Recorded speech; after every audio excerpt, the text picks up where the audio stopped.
দিনের রাধে কাটিয়ে খাই, যে বর মাগে সে বর পাই। তো আশ্বিন মাসের শেষ, কালকে হচ্ছে কার্তিক মাসের শুরু। তো প্রথমবারের মতো আশ্বিনের পুজো করলাম। আমি মায়ের কাছে অনেক ক্ষমা চাইছি, কেননা আমার অনেক ভুল ত্রুটি হতে পারে, যেহেতু প্রথমবার অজানা অনেক কিছু। তো যতটুকু পেরেছি নিজের মতো করে মাকে স্মরণ করে পূজা করার চেষ্টা করেছি। আর সব তাহার হাতে, মায়ের হাতে। তো কেমন লেগেছে আমার পুজো অবশ্যই বলবেন সবাই, এবং মাকে প্রণাম করে, আশ্বিনী মাকে প্রণাম করে অবশ্যই সবাই যে যার মনের বাসনা চেয়ে নেবেন।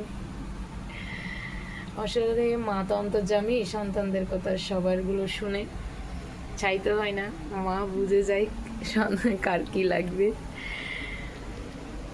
তো সবার নিমন্ত্রণ রইল, সবাই চলে আসবেন আশ্বিনের ভাত খাওয়ার জন্য। সবাইকে আবারও নমস্কার। সবাই ভালো থাকবেন, সুস্থ থাকবেন। সবার মনস্কামনা যেন পূর্ণ হয়, মায়ের কাছে প্রার্থনা করি। নমস্কার।